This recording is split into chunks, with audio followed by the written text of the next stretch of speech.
अस्सलाम वालेकुम नाज़रीन, आप देख रहे हैं ज़ीशान सीगत यूट्यूब चैनल। नाज़रीन, आज बात करेंगे सुप्रीम कोर्ट ऑफ पाकिस्तान का एक और बड़ा फैसला, यानी कि एक बार फिर से गुड टू सी यू की सदाई जो है वो आपको सुनने में मिलेगी। अब बात करते हैं कि वफाकी हुकूमत जो कि PDM की हुकूमत थी, उन्होंने नैब तरामीम किए थे, कानून साजी की थी और उसको इमरान खान ने सुप्रीम कोर्ट में चैलेंज किया था। वो तरमीम कलदम करार दिए गए। उस फैसले को सुप्रीम कोर्ट में दोबारा शहबाज हुकूमत ने चैलेंज किया था। उस पे बात करते हैं। आज हमारे साथ सीनियर रिपोर्टर सुप्रीम कोर्ट के राजा बशारत मौजूद है। बशारत साहब, थैंक यू। ये बताइएगा कि वैसे तो ये नेब तरामीम वाला जो केस है, थोड़ा सा हमारा इसका बैकग्राउंड बताइए। और दूसरी बात है कि क्या आपको लग रहा है कि सुप्रीम कोर्ट ने आज गुड टू सी यू का एक सदा है वो सुप्रीम कोर्ट में शायद बुलंद हो जाएगी एक दफा फिर? बहुत शुक्रिया ज़ीशान। ये जो असल में नैब अमेंडमेंट के हवाले से जो केस सुप्रीम कोर्ट में चल रहा है, ये शहबाज हुकूमत जो ये मौजूदा हुकूमत रही, जो पहले शहबाज को 1.5 साल रही, जब इमरान खान की हुकूमत चली गई उसके बाद शहबाज शरीफ साहब आए तो उन्होंने एक नैब अमेंडमेंट लाई थी। वो नैब अमेंडमेंट क्या थी, उसमें उन्होंने बजाय तो 4-5 उसमें तब्दीलियाँ की थी उस अमेंडमेंट में। एक तो 50 करोड़ रुपए तक आप करप्शन कर सकते हैं, उसको जायज़ करार दे दिया था। मतलब 49,999 रुपए अगर आप करें ना तो ठीक है, वो आपको कोई पूछ नहीं सकता, सर्टिफाइड है। हाँ सर्टिफाइड है। एक तो ये था। फिर वो जो लोग पहले जिन्होंने करप्शन की थी उनके केसेस भी करते वापस कर दिए थे, जिसमें आसफ जरदारी, फिर फरियाल तालपुर, हसन इकबाल, वो ओमनी ग्रुप वाला, शहबाज शरीफ साहब और उसके साथ हसन इकबाल, ये सब लोगों ने उससे फायदा उठाया था। एक तो 2 पॉइंट ये थे। तीसरा पॉइंट ये था कि ब्यूरोक्रेसी को वो ऑफिस, मतलब बाकी जो मर्जी करे ना, कुछ नहीं कर सकता। जो ऑफिस पब्लिक होल्डर है ना, वो अगर 50 करोड़ से ज्यादा करे ना करप्शन तो उनको पूछा जा सकता था। बाकी सिविलियन 50 अरबों रुपए करे, खरबों रुपए करे, उन पर हाथ नहीं डाला जा सकता था। यानी कि 50 करोड़ कोई करप्शन ही नहीं है। नहीं, करप्शन है। अमीर लोग हैं। एक बात और उसमें अमेंडमेंट में ये थी कि पहले नैब जो है वो कस्टडी में 90 दिन में रखे, 90 दिन के लिए मुल्जिम को अपने पास रखता था। इसको इन्होंने 30 दिन के लिए लाया था। फिर जब नैब का केस इमरान खान पर बना ना, तो इन्होंने बदनीति करके वो 30 दिन वाली शिक्की निकाल दी, एक और ऑर्डिनेंस लाया जिसमें दोबारा उसको 60 दिन के लिए कर दिया गया। अच्छा, ये अजीबो गरीब किस्म का मामला था। अच्छा, आज जिसे आगे सुने ना, जिसे जस्टिस उमर अता बंदियाल ने ये केस सुना था और उनकी रिटायरमेंट से एक दिन कबल इस केस पर उनके साथ जस्टिस इजाजुल हसन थे और जस्टिस मनी बख्तर थे। एक दिन कबल उन्होंने ये फैसला दिया था और उसके तमाम जो शिकें थी उनको काला दम करार दे दिया था और माजी से उसका इतलाक हुआ था उन तमाम शिकों का।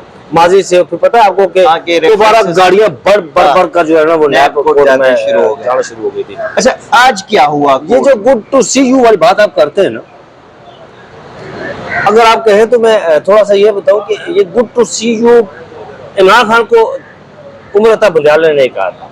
अच्छा, असल में ये हुआ था कि कोर्ट रूम नंबर 1 के अंदर इमरान खान बैठे हुए थे, वो बिल्कुल चीफ जस्टिस के सामने फ्रंट रो पर, उनके साथ हामिद खान साहब बैठे हुए थे।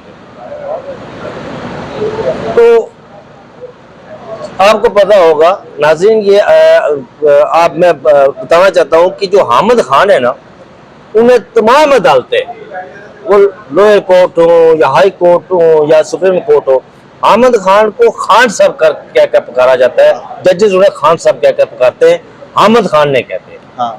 जब चीफ जस्टिस उमर अता बंदियाल ने उन्हें बुलाया कि खान साहब आप रोस्टर पर आए, तो साथ इमरान खान साहब भी उठकर चले गए। खान, हामिद खान, अच्छा वो खान साहब ये समझ रहे, इमरान खान साहब समझ रहे थे कि मुझे बुला रहे हैं, लेकिन वो बुला रहे थे हामिद खान। हामिद खान साहब जब रोस्टर पर गए तो उनके इमरान खान साहब भी चले गए। दोनों में के दरमियान ये मिसअंडरस्टैंडिंग हुई कि इमरान खान साहब समझ रहे थे कि ये मुझे बुला रहे हैं, वो चले गए। तो चीफ जस्टिस उमर अता बंदियाल का एक वो हर एक को गुड टू सी यू कहते थे, तकिया कलाम बन गया था। तो जब ये सवाल शुरू उस दिन ये हुआ था, तो बेबुनियादी तौर पर चीफ जस्टिस उमर अता बंदियाल ने ये हामिद खान को कहा था गुड टू सी यू। अच्छा। उसको गलत रिपोर्ट किया गया था कि वो इमरान खान को कहा गया था, ऐसी बात नहीं है। अच्छा। आज जब समाज शुरू हुई, इस पर एक पहले भी समाज हो चुकी थी, जिसमें उस वक्त चीफ जस्टिस यही चीफ जस्टिस काजी फैसल साहब ने नोटिस कहा था अटॉर्नी जनरल को, आप जो पिटिशनर है इसमें ख्वाजा हारिस साहब इमरान खान की तरफ से वकील थे, तो कहा गया था जी कि आप उनको नोटिस करें और उसको डिलीवर करवाएं अडयाला जेल। अगर वो खुद पेश होना चाहते हैं अदालत के सामने तब भी बताएं, या जवाब देना चाहते हैं तो तब भी बताएं। आज जब समाज शुरू हुई तो यह सामने सवाल आया, समाज शुरू हुई तो चीफ जस्टिस साहब ने जिस तरह एडवोकेट जनरल को, अटॉर्नी जनरल को अपोज कर रहे हैं, सपोर्ट कर रहे हैं, सबसे पूछा, तो यहाँ पर जस्टिस अख्तर मिनुल्लाह के हवाले से मैं जिशान आपको बताऊँ कि वो हमेशा, मैं उन पर तनकीद भी करता हूँ जस्टिस अख्तर मिनुल्लाह को, उनको जस्टिस साहब ने कई दफा इसका जिक्र भी किया कि बिशारत मुझ पर तनकीद भी करता है। आपको पता है कि मैंने वो कावन हाथी वाले केस पर भी तनकीद की थी, एक दो और केसेस थे जिस पर मैंने बड़ी शदीद तनकीद की थी उन्हें, लेकिन मैं हमेशा उनके फैसलों की तहसील भी करता हूँ, उनके फैसलों को कदर की निगाह से भी देखता हूँ।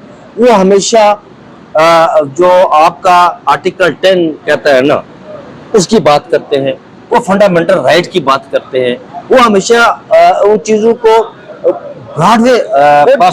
जिन चीजों की वो बात करते हैं उसी के हवाले से वो जजमेंट भी देते हैं और बड़ा हिस्टोरिकल जजमेंट देते हैं। वो हमेशा आगे की बात करते हैं। जैसे जिस तरह यहाँ पर इलेक्शन कमीशन ने एक पिटीशन फाइल की हुई थी, तो इलेक्शन का फैसला आया तो उसमें जस्टिस अख्तर मिनुल्लाह ने एक नोट लिखा था। हिंदुस्तान की सुप्रीम कोर्ट ने उस जो उनका केजरीवाल वज़ीर आला था दिल्ली का, जिस तरह उससे गिरफ्तार किया गया था, तो हिंदुस्तान की सुप्रीम कोर्ट ने जिस तरह उन्हें रिहा किया कि कहा कि ये इलेक्शन का मामला है, ये उनकी गिरफ्तारी इलेक्शन के बाद भी हो सकती थी, तो अब इलेक्शन के मौके पर क्यों? ये लोगों के हकूक की बात है, ये लोगों के वोट्स की बात है, इनका राइट देता है, हक देता है इनके उसको लोगों के दरमियान जाए, बीच में जाए, अपना मुद्दा बयान करें, मंशूर बयान करें। यही बात जस्टिस अख्तर मिनुल्लाह भी इस वक्त कर रहे हैं। उसको बुनियाद बनाकर उन्होंने कहा, आज जस्टिस अख्तर मिनुल्लाह ने जब ये सवाल शुरू हुई तो उन्होंने कहा जी कि इसमें बुनियादी पिटिशनर जो है वो इमरान खान है। तो उन्होंने कहा था कि मैं अदालत के सामने अपील होना चाहता हूँ, तो ये अदालत कैसे रोक सकती है एक पिटिशनर को अपील होने से? मतलब ये ना हमें आइन इस बात की इजाजत देता है, ना कानून इस बात की इजाजत देता है। इस मौका पर चीफ जस्टिस साहब को पता नहीं इमरान खान के नाम से उन्हें कोई खास, वो उर्दू में एक लफ्ज इस्तेमाल होता है खुन्नस। अच्छा, खुन्नस, हिंदी में भी कहते हैं, पता नहीं उन्हें कोई खास खुन्नस है। और जब भी इमरान खान का नाम आता है तो वो उनकी बॉडी लैंग्वेज से ऐसा रिएक्ट होता है ना चीफ जस्टिस साहब के, कि जैसे वो एक दुश्मन है इमरान का। ये चकवाल का भी जिक्र, चकवाल का भी जिक्र, वो हर दुनिया का कोई भी केस इनके सामने होना, दुनिया का, वो अमेरिका का हो, ब्रिटेन का हो, श्रीलंका, किसी भी मुल्क का सामने रख देना, ये जोड़ देंगे उसको चकवाल के साथ। और इमरान चकवाल के लोगों के साथ बड़ा प्यार है चीफ जस्टिस, कल बताया था, उन्हें बड़ा प्यार है चकवाल के लोगों के साथ, हमेशा उनका जिक्र करते हैं। और फिर इमरान खान से भी बड़ी खास उन्हें उनसीयत है, मोहब्बत है, उनका भी जब जिक्र करते हैं बड़ी शब्द मत के साथ जिक्र करते हैं। जिस तरह वो अपनी बॉडी, उनकी बॉडी लैंग्वेज से भी अया होता है जनाब। जिस तरह आज इमरान खान का नाम आया तो उनकी बॉडी लैंग्वेज से एकदम से जब नाम आया ना सामने, जैसा तनुल्लाह ने लिया, उनकी बॉडी, उनका रिएक्ट ऐसा था कि बॉडी लैंग्वेज से अया हो गया कि कितनी उनसे मोहब्बत है, कितनी खास उनसीयत रखते हैं। तो फिर उन्होंने कहा जी कि ठीक है। फिर चीफ जस्टिस साहब ने यहाँ एक और बात कही कि ये देखिए किसी का जाती मामला नहीं है जी, ये कानून की तशरीह का मामला है, ये आइन की तशरीह का मामला है। अब जो पिटिशनर है वो तो उस पर चीफ जस्टिस आमर फारूक अख्तर मिनुल्लाह ने कहा, जस्टिस जमाल मंदोखेल ने भी कहा, लेकिन उन्होंने ये अपना एक अलहदा सा वो राय देने का अख्तियार है, उन्हें हक है, वो मास्टर ऑफ रोस्टर भी है जी, वो कह सकते हैं। तो फिर उन्होंने कहा जी कि हम 5 मिनट का वक्फा करते हैं, तो हम जाते हैं, उसके बाद आकर बताएंगे क्या करेंगे। फिर बड़ा 5 मिनट का वक्फा हुआ तो अंदर जजेस ने कहा होगा कि यार चीफ जस्टिस साहब, ये तो जो पिटिशनर है वो इस अदालत के सामने हाजिर है, उसका वकील भी नहीं है, तो ये कैसे होगा, दिस पॉसिबल कि केस कैसे इसको प्रोसीडिंग होगी? अच्छा, 2 चीजें थोड़ा सा मैं पूछूंगा कि क्या आपको लग रहा है कि इमरान खान अगर बजरिए वीडियो लिंक पेश होते हैं तो सुप्रीम कोर्ट का जो ये यूट्यूब चैनल है वो उस दिन चलेगा ही शाह साहब मैं इसी तरफ आ रहा था। ये एक बड़ा $1 बिलियन क्वेश्चन है ये कि सुप्रीम कोर्ट का जो यूट्यूब चैनल है ना वो चलेगा क्या नहीं। अब चलेगा तो फिर अगर सुप्रीम कोर्ट के को टीवी चैनल उसको लाइव नहीं दिखाएंगे तो ये भी एक बड़ा सवाल है। लाइव दिखाएंगे सुप्रीम कोर्ट का चैनल मोनेटाइज भी हो जाएगा। सुप्रीम कोर्ट और लाइव दिखाएंगे तो कैमरा नोटिस भी नहीं कर सकते क्योंकि सुप्रीम कोर्ट में केस है। सुप्रीम कोर्ट में कैसे कैमरा टीवी चैनल को नोटिस कर सकता है कि भाई आपने इमरान खान की तस्वीर क्यों चलाई, इमरान खान का खिताब क्यों चलाया।